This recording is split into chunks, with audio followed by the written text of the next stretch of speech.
Hello ladies, Ryan Chiavarrini here. You're going to have a great time today. We always do when Dr. Streicher's on WCL. But Lauren, I have one question. Do you have to stop loving sex to love it again? I'm sure you'll set me straight. Ladies and gentlemen, well, are there any gentlemen there? Please welcome Dr. Lauren Streicher.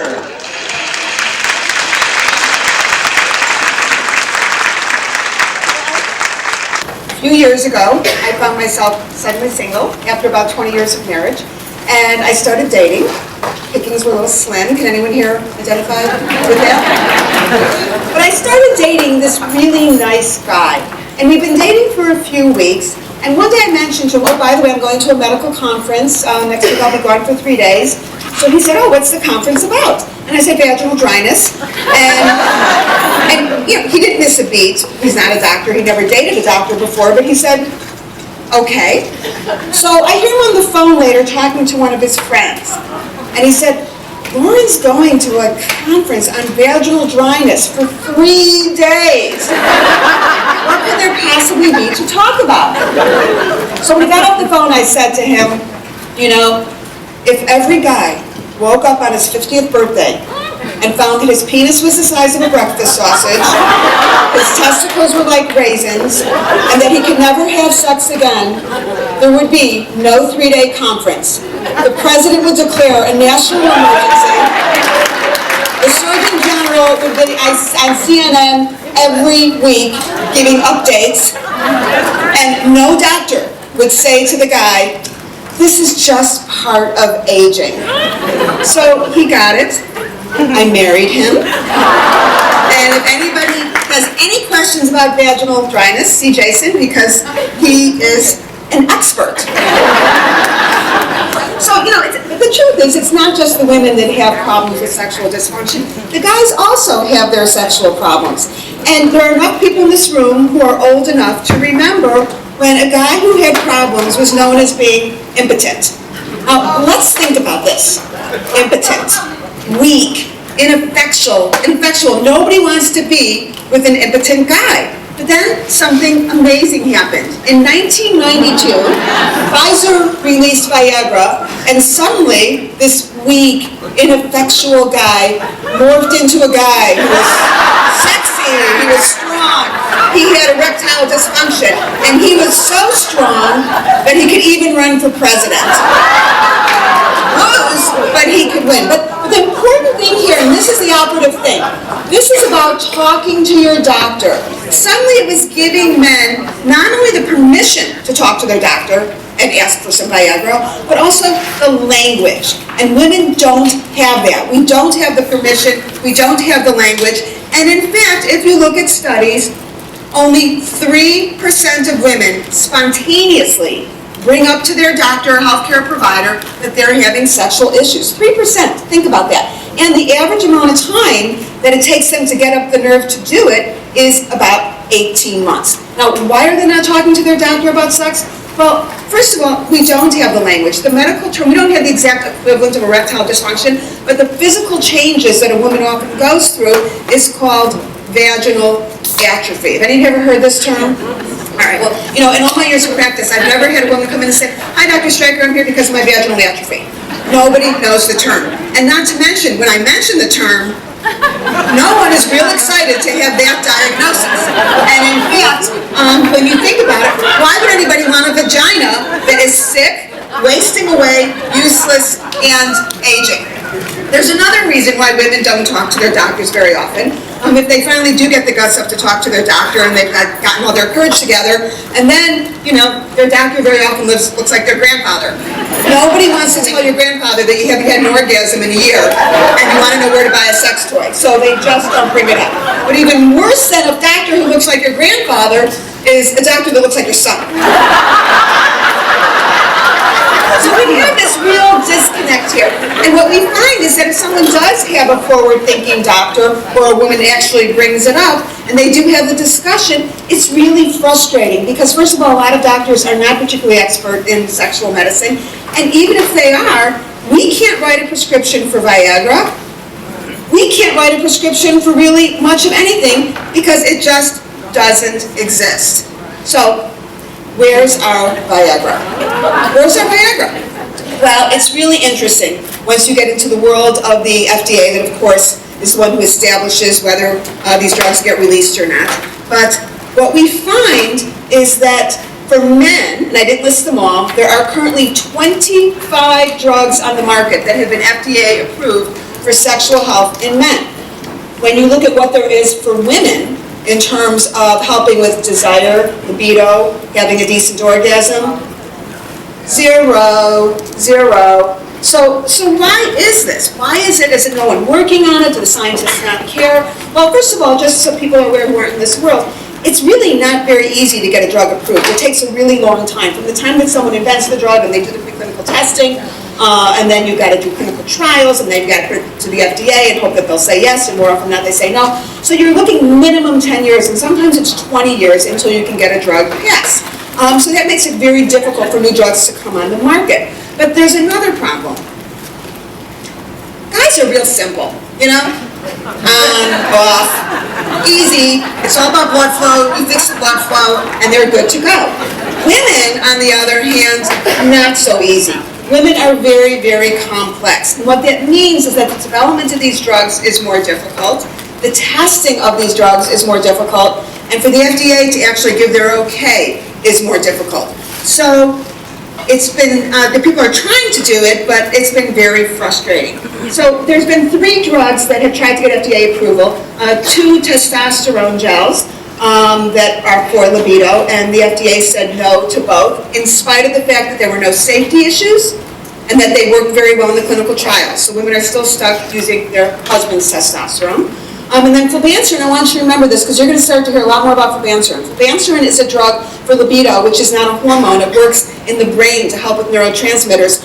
And it just went through the FDA testing and it got rejected.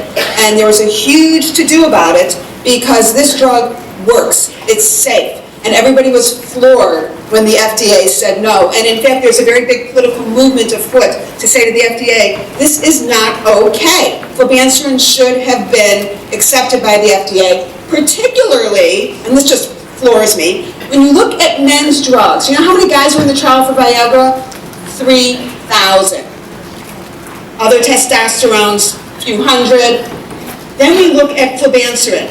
11,000 women have been in the clinical trial. And it just is, everyone is very surprised that it hasn't passed. So stay tuned. They're going back to the FDA in a few months. That will be a big help to a lot of women who have issues with libido that we're going to talk about a little bit more later. But this is really, really frustrating. And I think the message for everyone out there is, first of all, you're not alone.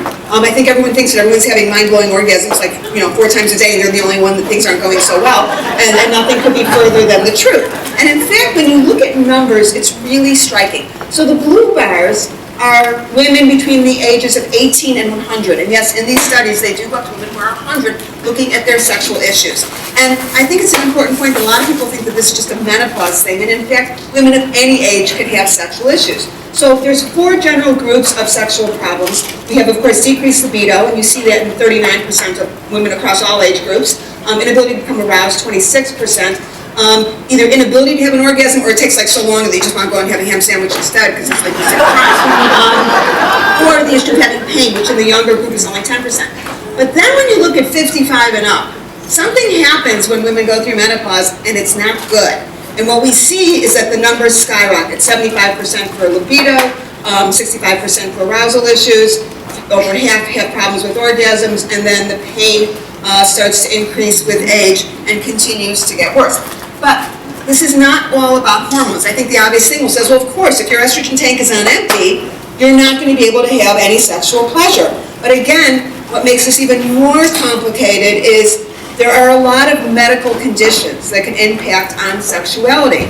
And, this is just a partial list, and I talk about a lot of these in the book.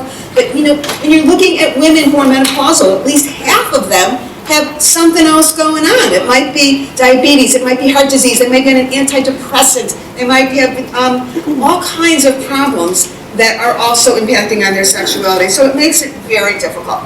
So what I've decided to do is, I can't talk about all of this, so I decided to just focus on 3 areas today, just to give you a snippet of the kinds of things that I talk about in the book, because the number one message that I want to get out to all of you, other than that we need to talk about it, we need to get this conversation going, is that there are solutions. And I think a lot of people think that there are no solutions. So I'm going to spend a little time talking about pain, because my partners who are all here will tell you that when women come to see us after menopause, while there are a lot of different reasons, more often than not, they are coming to see us because they have experienced sandpaper sex. And I can promise you that once you experience sandpaper sex, you're not going back for more. And this is a very common problem. And this is a problem that doesn't get better. I think a lot of people think, well, when I'm done with menopause, I'm done with the symptoms. Well, flashes are fleeting, but vaginal dryness is forever. And in fact, it does get worse with time. So this is a problem that we do sometimes see in young women, particularly women on birth control pills, actually, about 3% of young women. But the numbers are really high. We're talking about 50% of women after menopause have problems with sandpaper sex. And the reason is that there are changes that occur in the vagina. These are physical changes, it's not in your head, that make sex very painful. So if you look at this is the vagina of a 20-year-old on the left here, and of course it's pink, and it's got all these nice folds, and it's got all kinds of lubrication, and everything's working just great. And then, after a woman goes through menopause, things change. The tissue becomes very pale. All those nice little wrinkly folds go away. Now, if God was a woman, she would have kept the wrinkles in her vagina and not on her face. I'm just saying. And the tissue does get very, very thin. I always say that before Botox, I could look at a woman's face and know how old she was. Now I just look at the vagina, because the vagina does not lie. But, again, this is not just about older women. We have women, young women, who've gone through chemotherapy, women who are postpartum, diabetes, arteriosclerosis, because you know what? You need blood flow to have lubrication. So if you have something that's getting in the way of that blood flow, you're going to be dry. And I see very young women who have many of these issues. Medications, the list goes on and on. But the bottom line is that this is a pervasive problem, particularly in the postmenopause crowd, such that we have 40 to 50% of women postmenopause who are not able to have pleasurable sex because of vaginal dryness. And with 55 million women in the United States, this is an enormous, 55 million menopausal women in the United States, this is an enormous problem. And in fact, studies have shown that while every woman doesn't have this, that we have over 30% of women who actually are avoiding sex because of pain, and that they state that they are not lubricating. So what are you supposed to do? Well, I can tell you what most of my patients do. First thing that happens when they experience that awful sandpaper sex is they head to their bathroom and they open up their cabinet to see what's there that might be slippery. And the first thing they generally grab is good old Vaseline petroleum jelly. I heard a no-no, not a good idea. Vaseline is good for these lips, not good for any other lips. The reason why is that it does increase the risk of an infection. It is not condom compatible, and there are 50% of postmenopausal women are divorced, single, out there, new, and we do need to think in terms of safe sex. And the other problem is that with the baby oil, which is the other thing they go to, is that actually increases vaginal yeast infections. So you realize that's not such a good idea, so then you head down to the kitchen. And the kitchen has all kinds of great stuff. The problem is this is really not the way to go either. Because first of all, who wants their vagina to smell like olive oil or Crisco? I'm just saying. Not to mention that even if it is something nice like apricot or coconut oil, not condom compatible, has sugar, has additives, you don't want to do this. So then you realize, okay, now I'm going to head to the drugstore. So you head to the drugstore, and inexplicably, all of the vaginal lubricants are in the family planning aisle. Now think about this. You're standing next to a 16-year-old who's buying a pregnancy test and, praying that it's not going to be positive. And the only family planning that a 60-year-old should be doing is who's in the will, who's out of the will. There's no family planning involved with lubricants, but that's where all this stuff is. So most people, of course, grab the first product they see because, God forbid, you run into somebody you know. And then, of course, you buy toothpaste and shampoo and all this stuff you don't need so that it's covered up in your cart. And then when you check out, you hope that they don't, yell, price check. Vaginal dryness in aisle 3. So people tend to just grab something and go. And more often than not, they end up with something which is not going to do the job. It might be sticky, it might be irritating. You really need to know what you're doing when it comes to vaginal lubricants. So, this is a kind of a quickie on vaginal lubricants. Most lubricants are water-based. And the advantage of a water-based lubricant is that they're very inexpensive generally, they're all over the place. Toy compatible, I want to talk about that for a minute. When I talk about sexuality, when I'm out here talking to women like you and in my book, I acknowledge that there's three kinds of sexuality: homosexuality, heterosexuality, and self-sexuality. Everybody has a wonderful relationship with themselves and generally has self-sexuality, but no one is talking about it. And I don't care who someone's having sex with, I just want it to feel good. And I think we need to acknowledge that a lot of women don't have an actual penis in their life, nor are interested in having a penis in their life, and are having sex with a toy, and they need to have a lubricant that is going to be toy compatible, and then of course condom compatible. Disadvantage of water-based lubes, they can be sometimes a little sticky, they don't last as long, and not all, but some of them have preservatives that you want to avoid because they can be irritating and cause infection. Then we get to the silicone lubes, and let me caution you, if you go on the web and put in silicone lubricants, you will get something for your carburetor, so that you need to put the word vaginal in there to make sure that you get what you want. But the advantage, of course, is they're really, really slippery. They do last longer. They're not as irritating. They're, of course, condom compatible. The disadvantages, they are a little pricier, but we're worth it, right? They're totally worth an expensive lubricant. And they are not compatible with your silicone toys. So you do want to have both on hand, both a water-based and silicone-based. And yes, they can stay in the sheets, but better to ruin your love life than ruin the sheets and ruin your love life. So silicone lubricants are terrific. Then we get to the vaginal moisturizers, which is really interesting. Now, what a lubricant is it's something that decreases friction. It makes things more slippery. That's what a lubricant is. A moisturizer doesn't decrease friction. A moisturizer adds water. So when we put moisturizer on our skin, what we're trying to do is plump up those cells and get more water. So the same thing with vaginal moisturizers, is we're trying to get more water content in the vagina. They're not to be used at the time of intercourse, they're to be used in preparation so that you don't need to use as many other products. And the problem with moisturizers is that there's a million things that are labeled moisturizers, but most of them are not. And this is the secret. This is marketing, because nice ladies use moisturizers. Sluts and hussies use lubes.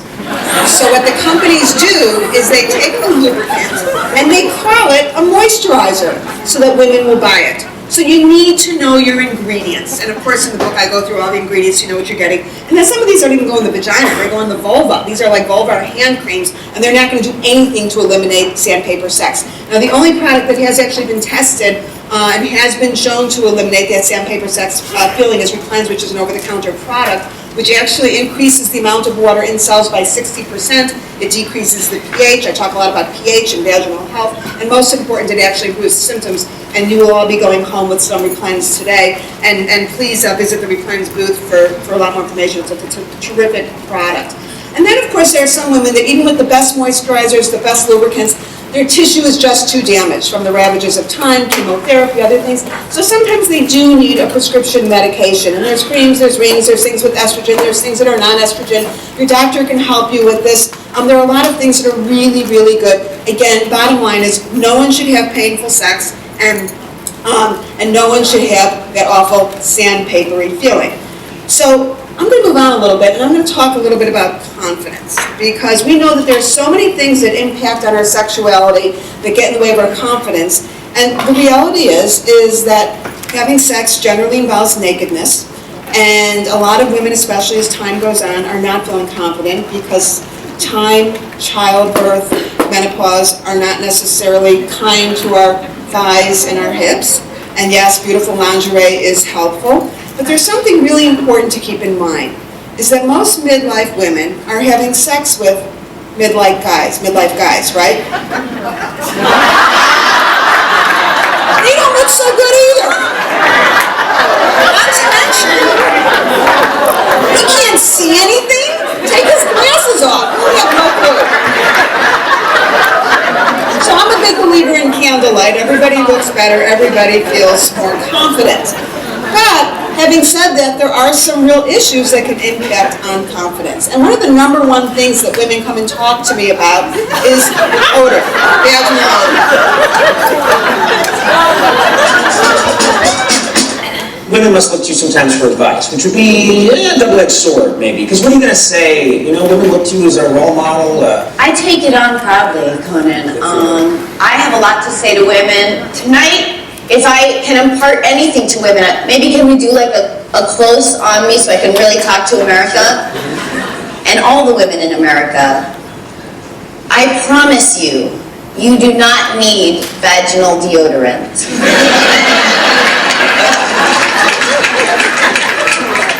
You need a doctor.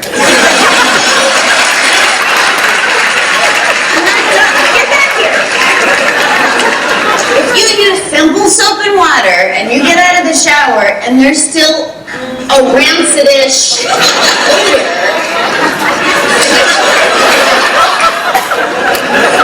Don't spray perfume on it. That's crazy. I don't want to brag, honey, but of course that's what you say right before you brag. You're gonna follow up that with, I don't wanna brag. A few men I've been with have told me that my vagina smells like a peach tree dish.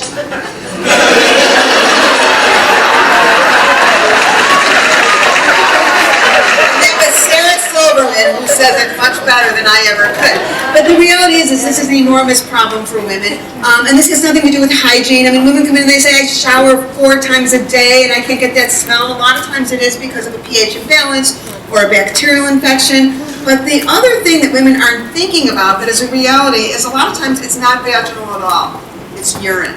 Because if you are leaking urine, then that's going to accumulate and there is going to be an odor. And I can tell you at these tables, which have 10 people each, that at every table here, there are at least 3 women who are losing urine when they don't want to.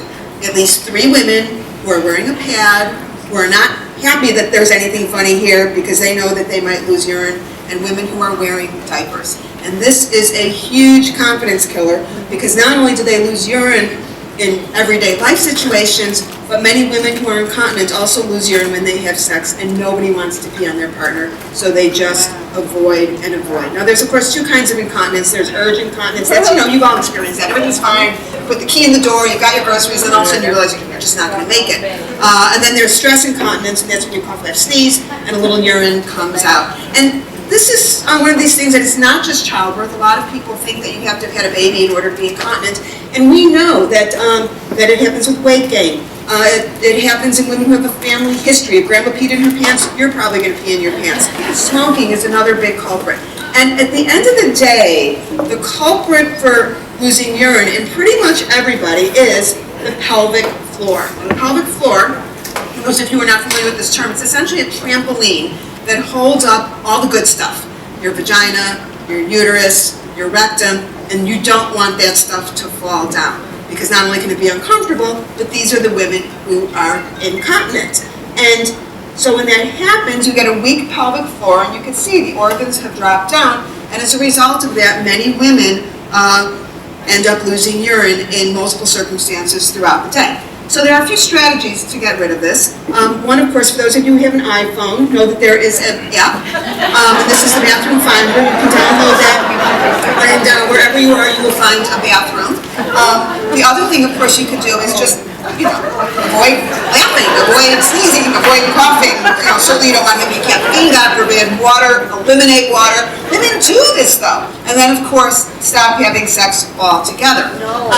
The other thing is you can just, there's wardrobe adjustments. I mean, you can always just wear, I like black. Black pants are great. The diapers are, just ask Whoopi Goldberg. She seems to think it's just fine for women to walk around in diapers.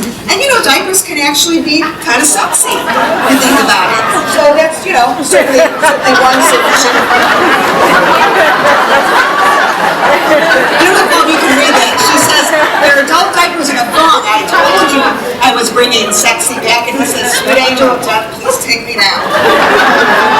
Now, of course, there is a surgical procedure that I do and a lot of gynecologists and urologists do, where we take a little piece of tape, a mesh tape, and we put it in the vagina to support the bottom part of the bladder. And it actually works very nicely, but it is surgery. And if you weren't concerned about having surgery, all you got to do is turn on your TV and to see 1-800-BAD-DOC and 1-800-BAD-MESH, and you're just not going to go there. So while that certainly is an option for some women, as a surgeon, my general principle is, if you can avoid surgery, because there are other ways to strengthen the pelvic floor. And the goal, of course, is not to win the world's record in the strongest pelvic floor.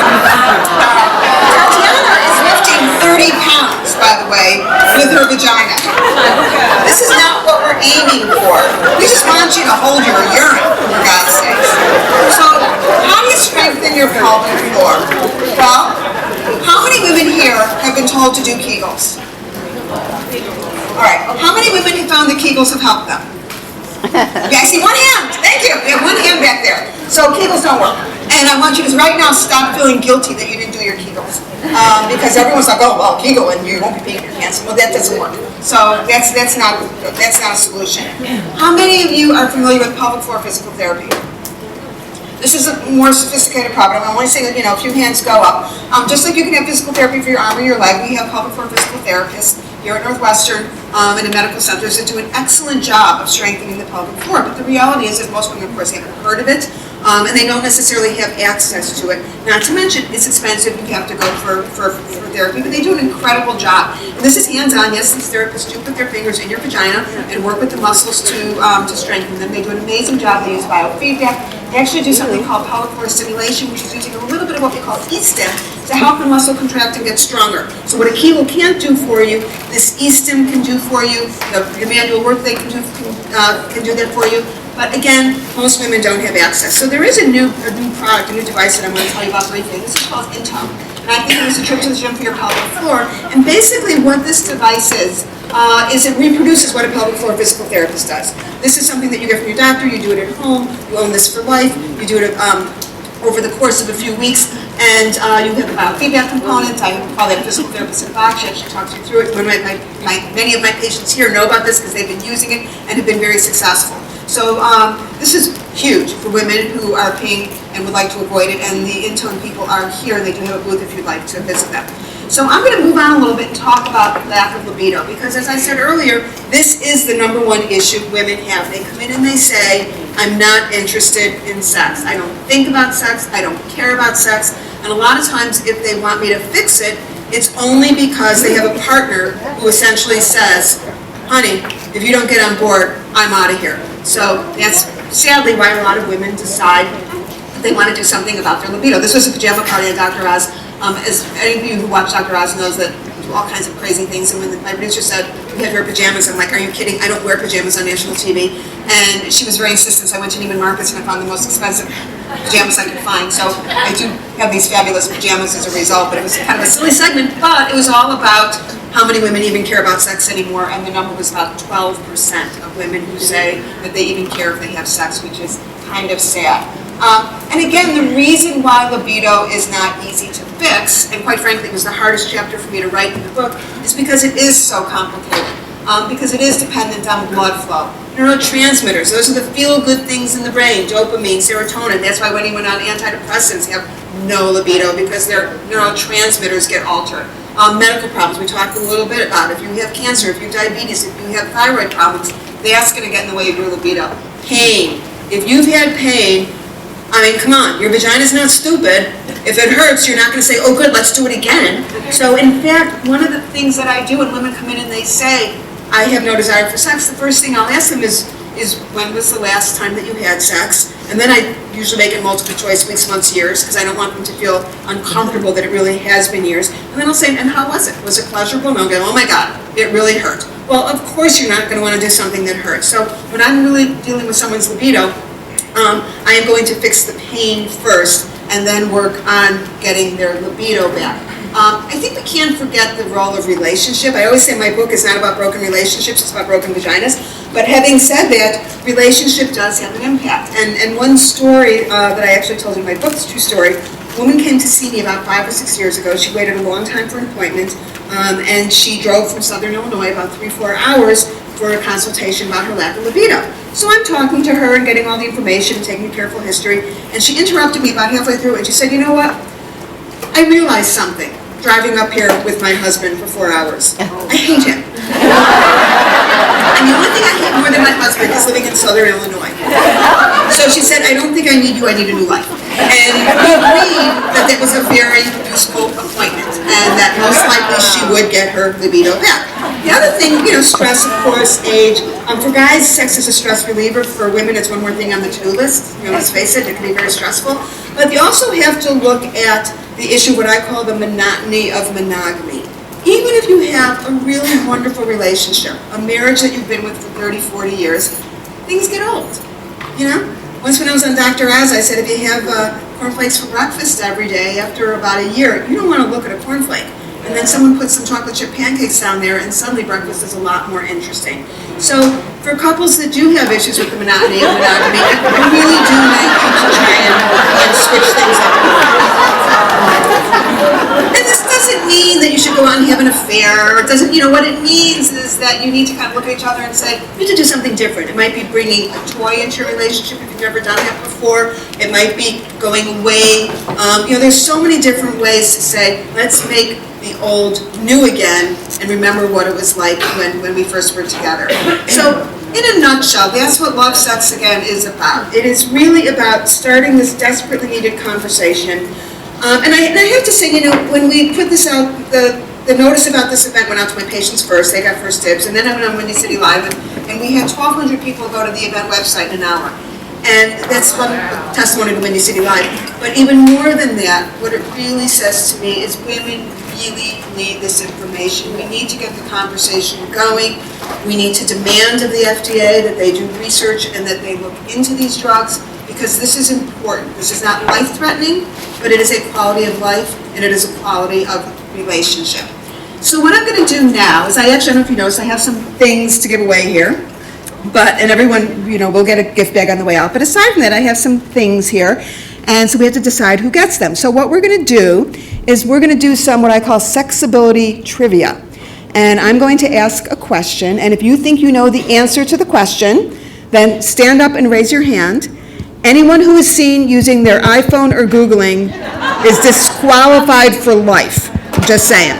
And then if you get the question right, then you get the prize. So we're going to start with the first question, and I do have someone who's... Rachel, are you going to help me with this? Where's Rachel? Rachel, come on up and help me. This is my daughter, Rachel, who is a talented writer. She's...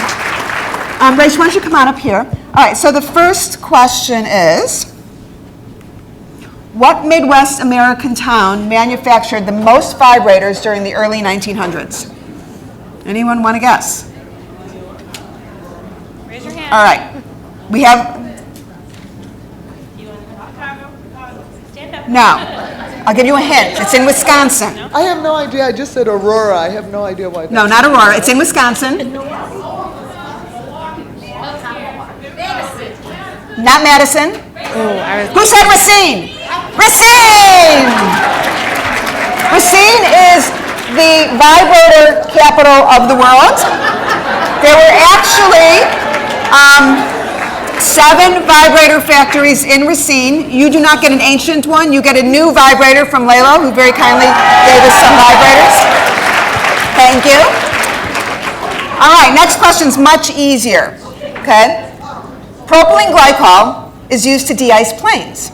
What popular product contains propylene glycol? Sandy? Antifreeze. No. I mean, it might, but that's... E-cigarettes. Lubricant. Who said lubricant? Slick stuff. What kind of lubricant? Slick stuff. We'll give it to you for lubricant because that was close enough. Basically, many of the lubricants you will see on your shelf have propylene glycol in them, which is used to, and if it doesn't bother you, it's fine, but just know that a lot of women who get irritated when they use lubricants, that's the reason why. So the winner of this question gets wet platinum box. You're going to have about 50 new best friends because there's every kind of silicone lubricant you can think of in there. And I do want to tell you, for those of you who are celebrating Passover today, first of all, I want to apologize. It was not supposed to be a wrap. It was supposed to be a Caesar salad with no croutons. Sorry. But the other good news is, little known fact, wet lubricants, wet platinum lubricants are kosher. They actually had the Rabbinical Society say that they are kosher, so that tonight does not need to be like every other night, and no longer will sex be as dry as matzah.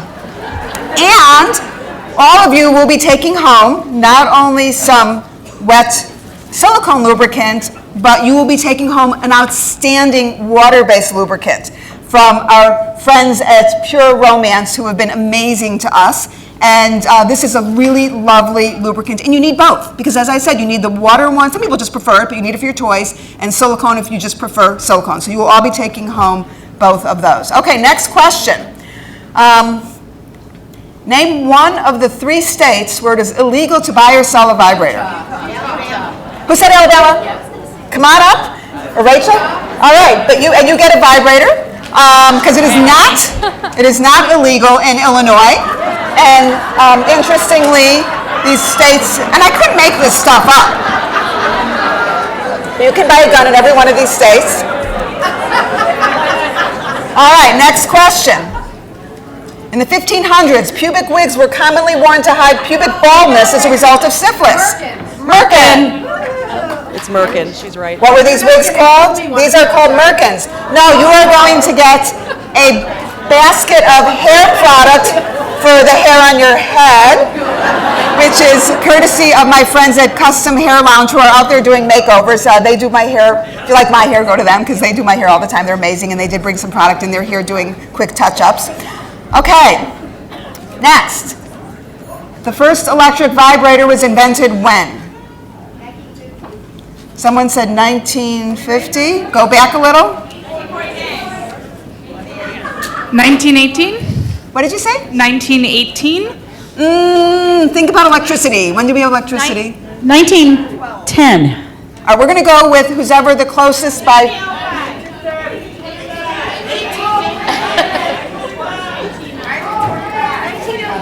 1901, close enough.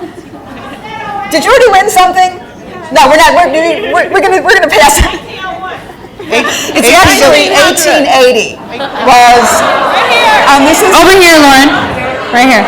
Now you want to hear something even scarier than the way that this vibrator looks? I own one. I collect antique vibrators. You can get them on eBay. And I have a great lecture on the history of a vibrator, just saying, in case you have a women's group. It's really, really fun, because it's a very interesting history, and it is in my book. And that's a really nice vibrator that just got handed out also from the Lalo people. Okay, next one. Who ate 50 oysters a day to prepare for lovemaking? Casanova, yes.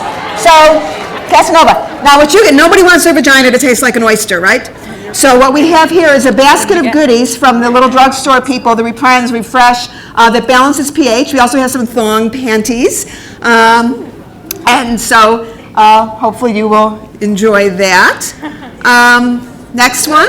What 1918 catalog advertised home vibrators as aids? Sears. This was too easy. All right, now what do I do?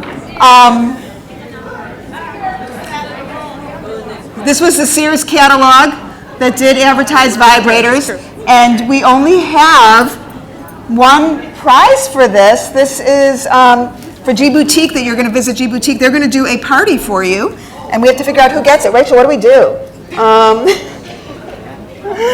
We'll have to talk. The oldest person in the room. It's a great idea. Who is 90 or over? 80 or over? 70 or over? Does anyone get to admit it? Okay. Right? I think Myra gets it. Do you put your hand up, Myra? Oh, okay. You know what? I'm going to talk to Cheryl from G Boutique. Maybe we can give out another one, okay? Because that's hers, so. All right. Of what women who use a vibrator, what percentage use it with a partner? Because a lot of people think that a vibrator is just something to use alone. So we're going to make a multiple choice. 20, 50, 80. There's a hand back there in the green. 20%. What was the answer? No.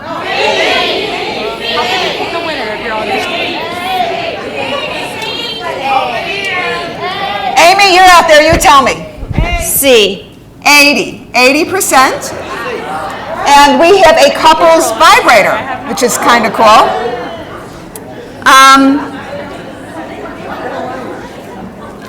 All right, last one. This is for the best prize of all. What 1973 hit movie introduced... We did hear Sleeper here, but I heard that one first. Would you say Sleeper? When hearing met Sally. I did hear that one first. Yes, it was Sleeper.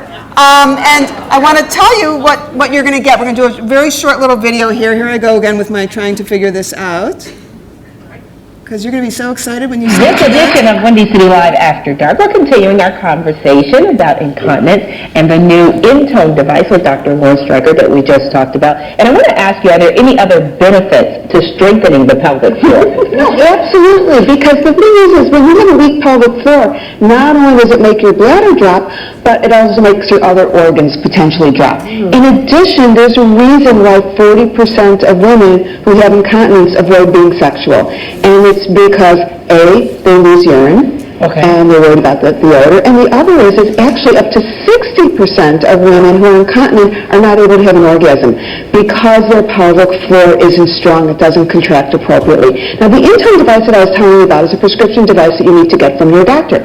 But if really incontinence isn't your issue and you just want to strengthen your pelvic floor, there's an over-the-counter device, which is much less expensive, that has a lot of the same principles and will really make your pelvic floor. So those devices in Lover's Lane? No, they do not. Those are vibrators, and that is completely different. This is not a vibrator. And actually, you can get it at G Boutique right here in Chicago.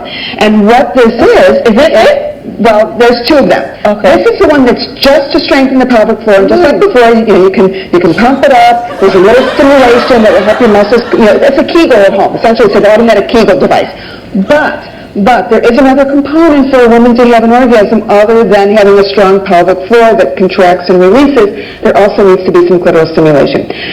So, and this is the same thing, only in addition to the This is not the same thing. You can yes, it does. But wait, I don't know if you can see this. You can in quite tight. There's 3 little fingers here. Yes. Maybe that's been the issue. This isn't just about, this is a vibrator, this part. And anyway, you could spend, $20 on a vibrator. This is not a vibrator because really the purpose of this is to do Kegels. It's like having a home gym for your pelvic floor that will cause you to be able to have much more of a response. And it will help you when you're not using the device. This isn't just about using the device. This is really about strengthening your pelvic floor muscles, increasing blood flow, making them contract in a very coordinated fashion, and then tying that response to the other response. Is the added bonus the orgasm? Do you get that while you're using this or after you've used it because it increases your pelvic floor? Both, and that's a great question. You do have an orgasm while you're using the device. You can't have an orgasm while you're using it. Like on steroids.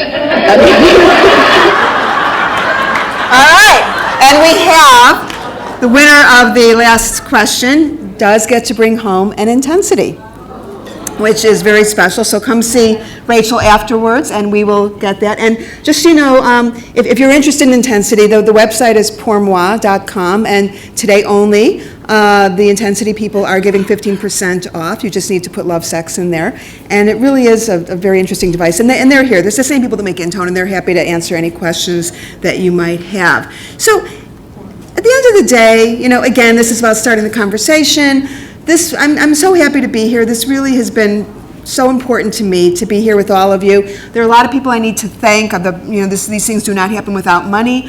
And Little Drugstore and Control Medical were the primary sponsors, but there's so many other people that have been involved. Their information is in your gift bags, but certainly Today's Chicago Woman has been wonderful. All of the boutiques, the people who've donated vibrators, the FC2 condom, which I didn't talk about today, but in your gift bag, and the Patty Brisbane Foundation, which is the Pure Romance people, an amazing foundation which has been doing for years what I'm trying to do now, and that's to educate women about sexual health. There's a reason I did this at the hospital, and it's because this is about health. This is just as important as a healthy heart, as cancer, as making all of you be its best. And this is not something that should be an add-on. This is something that's important, and the Patty Brisbane Foundation has been very integral in that. And for any of you who are concerned that you didn't win a vibrator, the Patty Brisbane Foundation has supplied a vibrator in every one of your gift bags.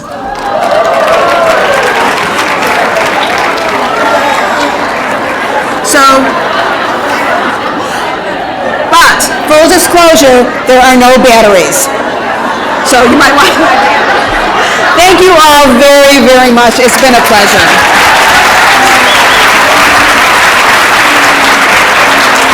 And please visit the booths. There's lots of great booths out there if you didn't have a chance. My makeup artist from Windy City Live, Keith, is out there doing makeovers. Of course, my hair people, all of the health people from the hospital, Lurie Cancer Center. There's lots and lots of good information. So please go on out and get that information.